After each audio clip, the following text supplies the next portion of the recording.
त्रिष्टोऽप्गायत्रे छन्दः श्रीमुढनामाग्निदेवता पूर्णाहुति होमे नारी गिलदाने विनियोगः ॐ देव अराति पृथिव्या वैश्वानरमृतभाजातमग्ने कवेगं सम्राजमतिथे जनानं माषन्नपात्रो जनयन्त देवा स्वाहा स्वाहा बहुषाट् ओं पुनस्त्वादित्या रुद्रा वशवः समिधतां पुनर्ब्रह्मणो वसुनीथ यज्ञे यज्ञे दोघृतनत्वातेन वर्धिसत्या संयमानश्च पूर्णकामः स्वाहा इदं पूर्णे बहुषान्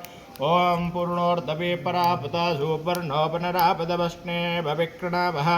ईशमुर्जं शतकृत स्वाहा इदं पूर्णे बहुषान् ओं चत्वारि शृङ्गात्र्यस्य पादात् वे शिरिषहब्दहदाश्वस्य श्रीधाबद्धोर्भीति महादेवमर्त्य आविवेश स्वाहा इदमग्नये स्व इष्टकृत इदं न मम ॐ वश पवित्रमशेषधारं वश पवित्रमशेषहस्रधारं देवस्वासवितापनां तवशः वश पवित्रेण स्तधारणाशुपभागामधुक्षः ॐ वसुदेवताभ्यो नमः ॐ अग्नये स्विष्ठकृतये ॐ अग्नये स्वइष्ठकृते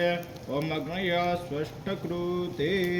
ॐ मेषरूढाय विद्महे विधिहोत्राय धीमहि तन्नो वह्निः प्रचोदयात् ॐ मेषरूढाय विद्महे विधिहोत्राय धीमहि तन्नो हन्यो ॐ तन्नो अग्निः प्रचोदयात् ॐ मेषरूढ